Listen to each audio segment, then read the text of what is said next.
போகிறாங்க. வளரி புரியாட்டம் டாபிக்ல சரியா. இதில் வந்து ஜஸ்ட் லிசன் பண்ணுங்க.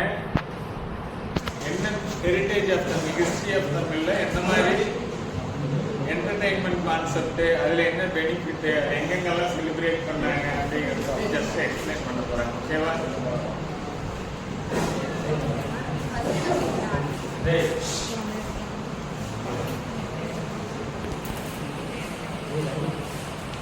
எல்லாத்தையும் கேட்குதா? அது லாஸ்ட்ல கேட்குறாங்க. நான் வந்து இப்போ வளரி பற்றி தான் சொல்ல போகிறேன்.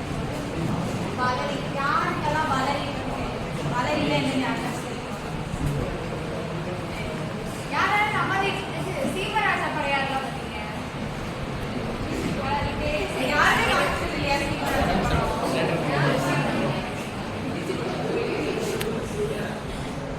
அந்த படத்துல சிவகார்த்திகேயன் வந்துட்டு கடைசி சீன்ல ஒரு வளைஞ்ச மாதிரி ஒரு கத்தி மாதிரி ஒன்று வச்சுக்கி சமந்தா எடுத்துட்டு போட்டிருக்க அந்த கையை கட் பண்ணி விடுவார் தெரியுமா?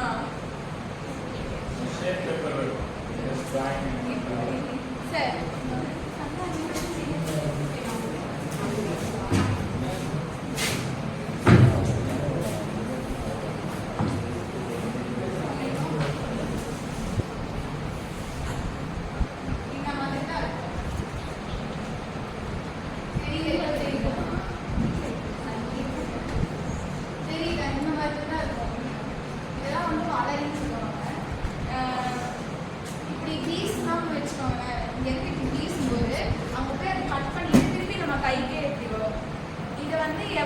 ஃபஸ்ட்டு ஆதி தமிழர்கள் அவங்கெல்லாம் வந்துட்டு இதை எப்படி எடுத்து யூஸ் பண்ணாங்க அப்படின்னா, இந்த விலங்குகளை வேட்டையாடலாம் அதுலேருந்து தடுக்கிறதுக்கு, அதுக்கப்புறம் திருடர்கள் பிடிக்கிறதுக்கு இந்த மாதிரி தான் யூஸ் பண்ணிட்டு இருந்தாங்க.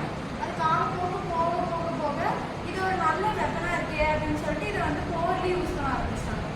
ஸோ இதுதான் வந்துட்டு இப்போ நம்ம பூமராங்னு சொல்லுவோம். நிறைய பேர் பார்த்துருப்பீங்க. இது ஒரு நல்ல யூஸ்ஃபுல் வெப்பன்னே நான் தான் சொல்லுவேன்.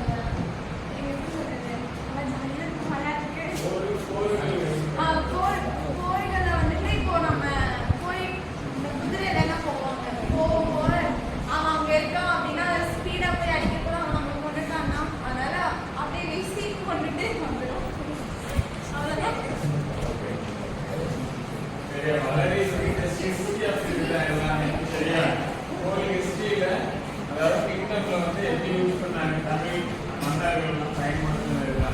தெர்மோடைனமிக்ஸ் எப்படி ஒர்க் ஆகும்? ஏரோடைனமிக்ஸ் சொல்றீங்களா? சரி சரி, ஏரோடைனமிக்ஸ் எப்படி ஒர்க் ஆகும்?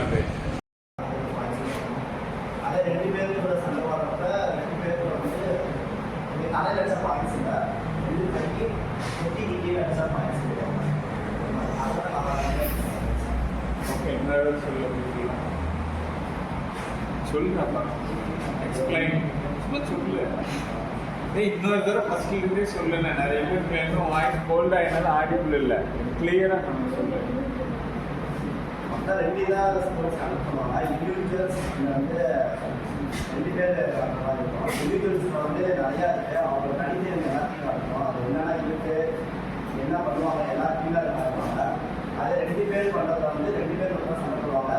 அதை சண்டை போடுறப்ப வந்து தலையில் அடிச்சா பாயிண்ட்ஸ் கிடையாது, மைனஸ் பண்ணுவாங்க. ரெண்டு கையிலையும் கீழே முட்டி கீழே மட்டும் தான் அடிக்கணும். வேற எதுவும் மைனஸ் பண்ணுவோம். சரி, எப்படி ஹோல்டு பண்ணுறது? எப்படி ஸ்டிக்கு உனக்கு அந்த ஸ்டிக் எப்படி ஃபிக்ஸ் பண்ணுவாங்க? ஜஸ்ட்டு சும்மா கையில் இது பண்ணி எப்படி ஹோல்டணும். ஒரு 2-3 ஸ்டெப் இது எங்களுக்கு தெரியுது. ஒன்று தானே பயிர் இது பிடிக்க தான் தெரியும். அது எப்படி ரொட்டேட் பண்ணணும்? ரொட்டேட் பண்ணுறப்ப okay, single hand usage. Single hand வந்து மேலே தலையை கீழே கால் வச்சு சிங்கிள் ஹேண்ட். ஒரு எட்டில் பிடிச்சி கீழே கால் வச்சு.